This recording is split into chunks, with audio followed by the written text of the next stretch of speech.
Hey everyone, in this quick video I'll show you how to tape your bike's drop handlebars cleanly and symmetrically using the figure 8 bar tape method. Now I've always used this method and I like it because it eliminates the need for those little extra trim pieces of tape that are meant to cover any gaps near the shifter area. Now the figure 8 method is clean and it offers full coverage, and most importantly to me, for some weird reason, the direction of the tape, or the grain of the tape so to speak, is always in line with the natural grip position as you ride. Now before you get started, you want to make sure your handlebars and drifters are roughly in their final position, because once the bars are taped, while you'll still be able to rotate the handlebars, you'll only have a few millimeters of adjustment of the drifters in any given direction. You also want to peel back the rubber hoods on your drifters up towards the front of the bike to get them out of the way. Additionally, you should also have any brake and shifter housing secured to the bars using electrical tape. Now keep in mind, you're not actually using the handlebar tape to hold the housing in place, so try to have everything set before you get started. Now this here is their Galaxy tape, which is like an oil slick, kind of iridescent color.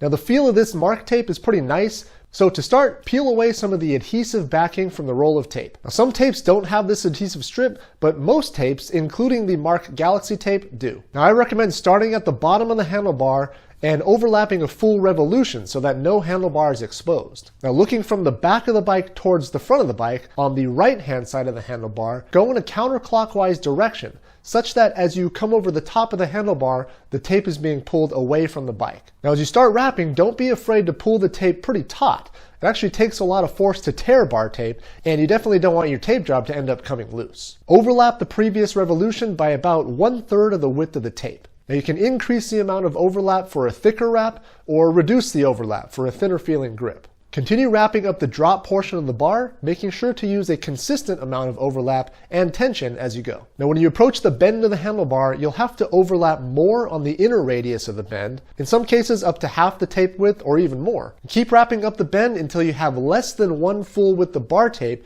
between the current revolution and the drifter. Now at this point you're going to begin the figure 8 by going around the front of the drop, back through the drop and upward over the top. Then back down through the drop, around the front again to close the gap on the handlebar, around through the drop one more time, and over the top. Now at this point you're actually finished with the figure 8 wrap. If you did it correctly, you shouldn't have any gaps in coverage with the rubber hoods rolled back down, and the direction of the bar tape should be forward toward the front of the bike as you come over the tops of the handlebars. Once you're satisfied with your figure 8 wrap, you can continue taping as you did with the drops, overlapping roughly 1/3 the width of the tape as you go. Now on handlebars with an ergo or arrow or otherwise enlarged top section, I actually prefer to overlap a bit less on the tops, say 1/4 the width or even a bit less, just so that the tops don't get too bulky in your hands. Now when you've taped roughly a hand's width across the tops of the handlebars, you can pull your final revolution straight out toward the front of the bike and make a diagonal cut, roughly parallel to the bike's central axis, such that you're left with a thin triangular end. Secure this down underneath the bar using electrical tape and wrap 2 or 3 times, making sure to pull the tape tight so you don't have any folds or air bubbles in the tape. Finally, you want to cover the exposed electrical tape using the included piece of finishing tape that comes in every box.